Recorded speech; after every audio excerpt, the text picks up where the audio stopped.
My next guest is a leadership and visibility coach who helps multi passionate entrepreneurs stand out, gain massive exposure, and become wildly in demand through her signature visibility framework.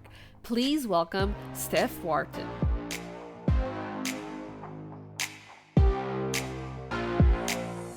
Welcome to the Powerful Female Leaders Podcast. I'm your host, Anna Patricia Bourgeois, certified business coach. I am here to help you up-level, generate consistent wealth, increase your confidence, attract dream clients, and master your mindset so that you can fully own your power and achieve next-level results in your online business and beyond. Every week, a powerful conversation will take place with amazing guests, or I'll share from my experience to help inspire you to start and scale the business of your dreams while being powerfully you. The time has come to stop playing small, stop hiding, and stop waiting. Now is the perfect time for you to passionately pursue your heart's desire as the powerful leader you were born to be. Are you ready? Let's do this. Hello, everyone, and welcome to another episode of the Powerful Female Leaders Podcast. I am here today with Steph. Oh my gosh, I cannot wait to interview her. Hello, girl. You are the cutest. That was the most energetic introduction ever. I'm doing really good. How are you doing, Anna? I'm good. I'm really excited. We finally are talking. I know. Oh my goodness. It's actually kind of embarrassing for anybody that doesn't obviously know this. We've been chatting since I want to say March of this year, and we keep going let's collaborate. Let's do something. Let's go live and chit chat with people. Maybe we'll do a training, and we just keep postponing it because whatever, summer, life, things get in the way. So this has been a long time coming. Yeah, and it's so funny you say that because I just interviewed Avery, and that's where we met in her challenge. No, that's amazing. Oh my God. Yeah. She is so great. That's awesome. I can't wait to listen to that episode now. Yeah, it's going to be juicy. I bet. Awesome. So yeah, feel free to introduce yourself. Let us know who is Steph? What does she do? How come is she so passionate about helping people? We want to know all the deets. I will absolutely dive into that. So for everybody, yes, that doesn't know me, maybe you don't follow me on Instagram or you just have no clue who Steph Wharton is. I am a total weirdo. That's usually what I like to kick off with. I like to have fun. I like to just be myself. And by owning the business that I do own right now, I feel like that's actually the perfect platform that allows me to do that. It allows me to map out my own schedule. It allows me to work with people that are just as weird, just as passionate as I am. And for a little bit of background, I originally started my entrepreneurship journey as a brand designer, and I went full time with that, moved across the country from Toronto to British Columbia, and essentially reached what I would have considered my dream life. But through that, as I reached that milestone, I actually started uncovering more and more passions that took me deeper into my business. And that's where I ended up pivoting from brand design to brand strategy to brand coaching to coaching for designers. And now finally to one of the, I guess, stages or phases of my business where I am madly in love with every single thing that I do. And what that is essentially leadership and visibility coaching. And I'm obsessed because it allows me to just show up as me. It allows me to build a brand and gain recognition and attract a lot of leads and people into my community who are vibing with that energy and the mission that I have inside of my business. And it allows me to just work with what you traditionally would call dream clients, just people that are on the same wavelength. And I'm obsessed. It's literally my zone of genius. And the fact that I was able to go from corporate 7 years in the insurance industry to now being a leadership and visibility coach is just how the hell did that happen? Holy, I am now here. Wow, that is such an amazing journey. Thank you so much for sharing all of that.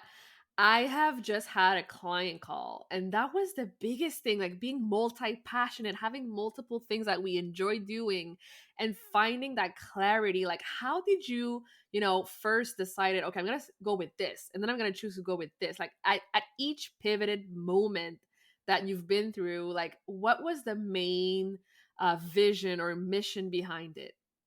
It's so funny because you're right. It's like an intersection between like being multi-passionate and just like Mm-hmm. following like your gut. I'm literally the poster child of like pivots because as I was just saying that right now, I'm like, damn, like that's a lot of titles I went through. Like um, but to answer your question, honestly, I think one of the main things, so how a lot of these things were uncovered for me and how I came to realize that I had this like love for something a little bit more specific or more niche or something entirely different, perhaps, was typically they all kicked off with something that would happen with a client.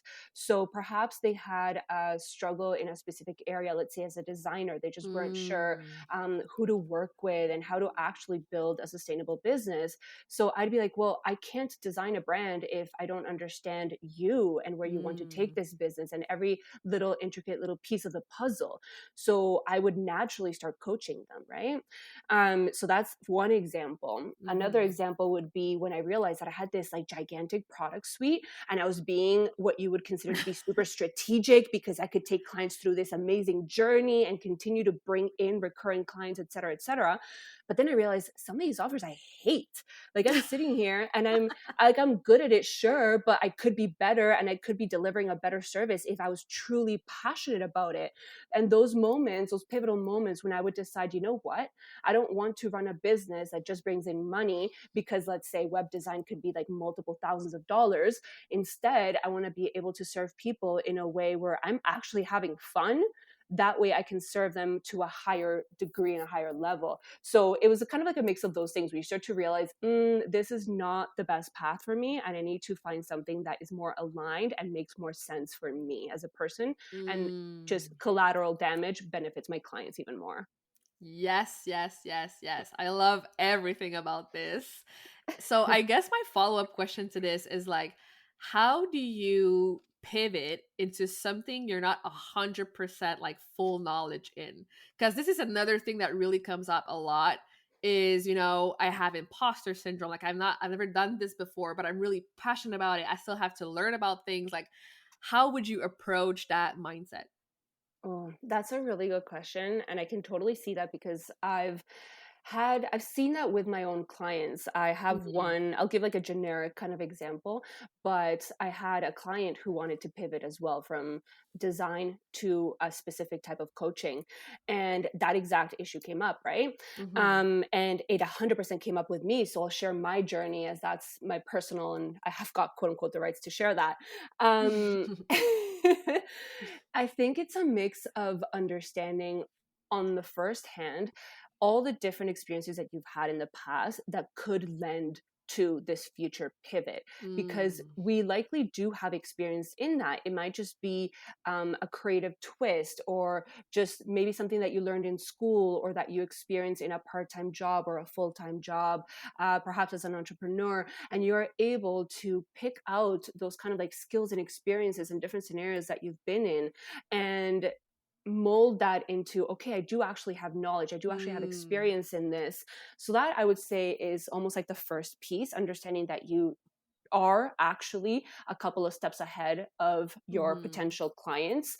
That in itself is good enough because you don't necessarily have to, let's say if you pivot, you don't have to all of a sudden help people make six figures, seven figures. Like that doesn't have to be the transformation. So I think that's the second piece of it, acknowledging that if you get very clear on the transformation and the value that you're able to provide, it can be something very small. Like maybe you can only help with one tiny little thing. So start there. Like Mhm. make sure your messaging is clear and states, hey, I can help you, let's say, save more time in your day, if that applies to you. That's Mhm. it. Maybe you can't help them make more money. Maybe you can't help them land more clients. Maybe you can't whatever, but you can help them get organized. So that can Mm. be the mini transformation. And as you start to land more clients and gain more experience, you can start building on that and you can start tailoring your message if that feels good to you in order to start attracting higher level clients and entrepreneurs that are going to resonate with, yes, fine, maybe the six figures, the seven figures. Is that something that you're able to facilitate throughout your Mhm. packages? Yes, I love that. Yay! Thank you so much for sharing all of that. I just love it so much. And I mean, this is something we all go through at some point. We do 100%. For a little bit of color or perspective from my background as an ex-brand designer, one of the things that a lot of designers struggle with is the fact that not everybody values branding, especially when you're first starting out. So either they don't have the budget, or they don't think that it's the first thing or the next thing that they need to do. And something that comes to mind for me, it's, well, sometimes when we start off, we don't even know what we're doing with our business. So, how Mm-hmm. can you brand yourself if you're probably going to end up pivoting in 6 months or in a year? And it's like you said, it's just so natural. Like, we all go through those changes because we try something and then we realize either we don't like it, or we uncover something that we like even Mm-hmm. more. And that way we Yes. adjust and we pivot and we do whatever we need to do in order to shift our business into something that feels so freaking amazing. Yes, and that's the whole point too, you need to feel A amazing, you need to love what hundred. you do. 100%. Otherwise, we're just working like a what we would maybe consider a shitty 9 to 5. Like, what's the point of Yeah. that? Yeah. Oh, this is so good. Thank you so much for having this conversation with me. Oh, I'm loving it. This is literally like I'm getting a little bit like heated up. If you could only see me right now, like my arms and like my gestures are like full on force right now. Love it. Love it. So, growing up, did you imagine you'd be here doing what you do today? No, not even close. I think I was that traditional, like super responsible. I need to go to school, I need to do all the right things, I need to earn Mhm. a living, buy a house, like basically go through the traditional trajectory that a lot of us would have grown up with.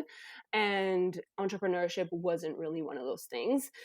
But what's really strange, and I do genuinely think that I was meant to do this, even if I didn't realize it at first, is Mhm. that a lot of things, even when I was little and throughout my entire journey as I was growing up and becoming an adult, they actually led me here.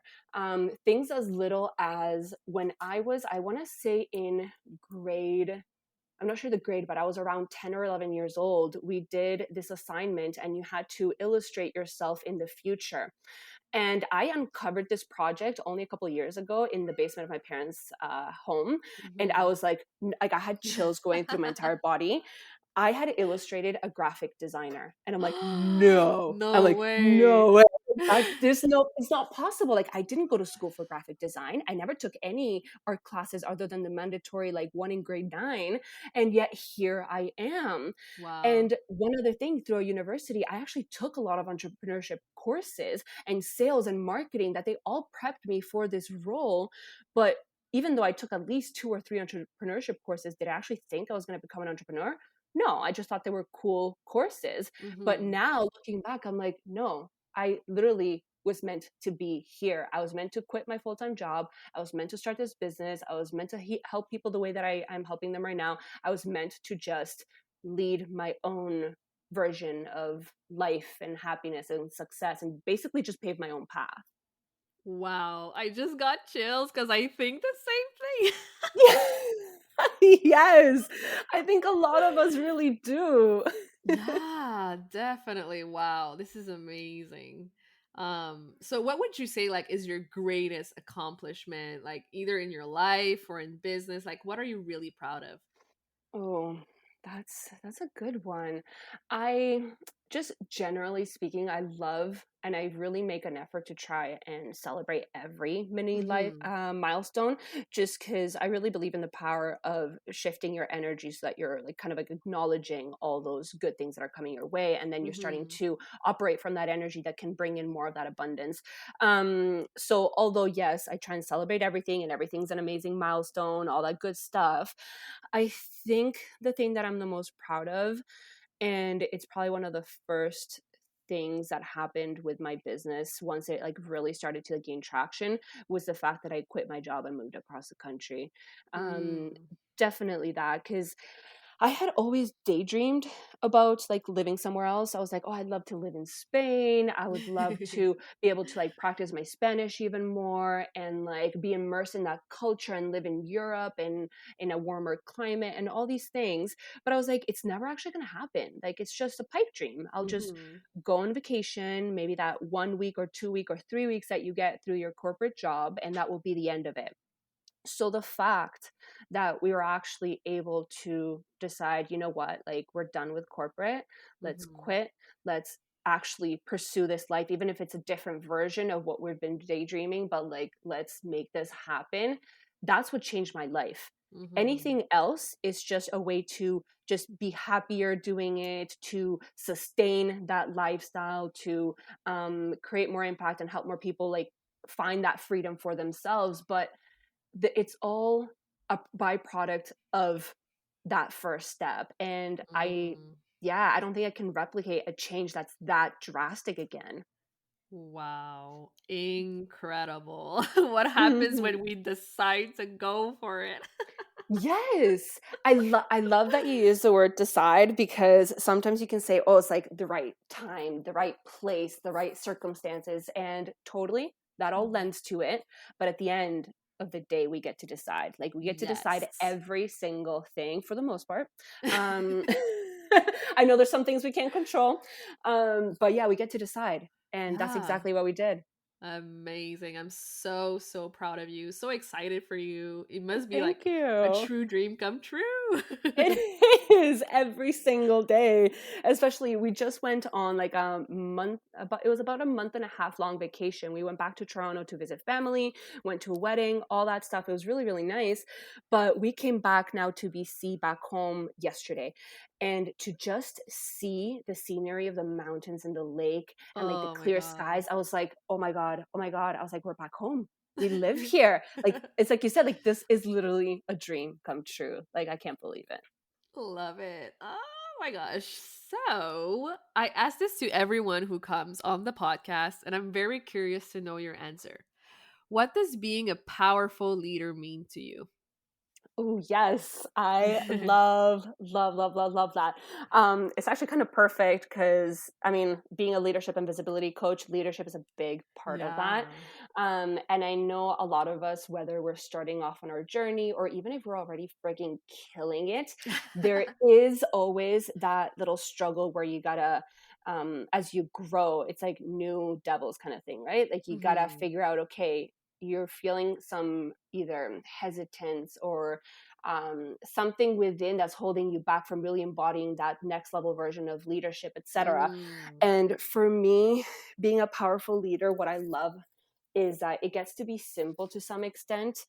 For me, it's about connection. It is about really listening and understanding your community, whether they're potential clients or not. They could just be like business besties, they could be mentors and people that inspire you. But essentially, it's by being connected, you get to not only build like wicked relationships where you can collaborate and you can have like Mhm. strategic partnerships that give you more visibility. Um, but you can actually start to really feel in tune with their needs and what they're looking for, and you're able to better support them. You're able to understand what they are like in a real life kind of scenario. And I think hand in hand with that, like when you're connecting with people, is not so much about knowing and understanding them, but it's also about letting other people see you, the real you. So Mm. that's all got to do with like building a personal brand, being vulnerable, like sharing a little bit Mhm. about what you're really passionate, what you really believe in. And between those two things, it becomes such a genuine and deeper connection between people, both you and your community, that you're able to better lead them and you're better able to inspire them. And that's when people end up being essentially interested in working with you and investing in your offers because they care. Like they don't see you Mhm. as just some like unattainable like person that they can't even resonate with. They're like, no, like you get me and I get you, and you're going to be the perfect person for me to work with. And that is powerful Mhm. leadership, is being able to elicit that emotional response from your community. OMG. I think this is by far my favorite answer. Yes. I want like a gold plaque now, like I want like a medal. That's so funny. Honestly, Oh my I've god. heard lots of answers, but yours just touches on all the things? Oh, that honestly means so much. You're really, really sweet. I love that. Oh my gosh, so good. So, do you have any last piece of wisdom you'd like to share with our audience today? Yes. something that for me feels very personal. I actually talked about it recently on social media. And it's the whole concept that a lot of us are perfectionists, Mm-hmm. or at a minimum, we're recovering perfectionists, especially when we're so used to having to meet other people's expectations, whether it's Mm-hmm. at school, you need to get the good grades in order to graduate and get a good job. Then you got to meet your boss's expectations and all these other quote unquote leaders in the corporate world, right? Mm-hmm. But now we are the leader. Now we're calling the shots. So why are we still pursuing this idea of perfection that all these other people may have instilled on us when we don't have to be perfect? Like there's no such thing as perfection. And that's something that I battle with all the time because I keep setting expectations for myself that are almost unachievable. Like it's like, why are you putting so much pressure on yourself when something a little bit less would actually give you so much more freedom, much more balance? It would be easier to achieve. And you don't have to force every single little thing and burn yourself out. And there's Mm-hmm. still incredible things that you're reaching, but now you're not setting these unrealistic, let's say, expectations. So I think letting Mm-hmm. go of perfectionism and instead taking imperfect action is something that I recommend for everybody to try out, because you can still reach incredible results without driving your own self crazy. Amen, sister. Amen. Everybody's got to listen to that. Do it. Yes, go back, replay this, and listen to it every day. Oh my goodness. Oh my God. This is actually so much fun. I'm vibing a lot right now. Yeah, I'm so happy you're here. So, where can people go to connect with you further in the online space? Instagram would definitely be one of them. It's essentially at Steph Wharton _. And that's where I hang out every single day. I've got a podcast as well. I'm actually going to be at some point shortly, I would presume, start inviting guests over. So maybe we can talk about that at some point. Ooh, yes. Um, but no, Instagram 100%. And then otherwise my website, which is stephwharton.com. Amazing. Well, thank you so much for being here, for sharing your amazing value, your heart, your vulnerability with us. I appreciate you so much, and I wish you nothing but more success. You're very welcome. Thank you so much for having me. We'll be talking soon. Thank you so much for listening to this episode of the Powerful Female Leaders podcast. If you love this episode, make sure to spread the message, leave a review, and subscribe. I would forever be grateful for you. I also want to hear from you, and I want to know your feedback and your questions for future episodes. So don't be shy, say hi, and send me a message at Powerful Female Leaders Podcast on Instagram. Until then, I'll see you on the next episode.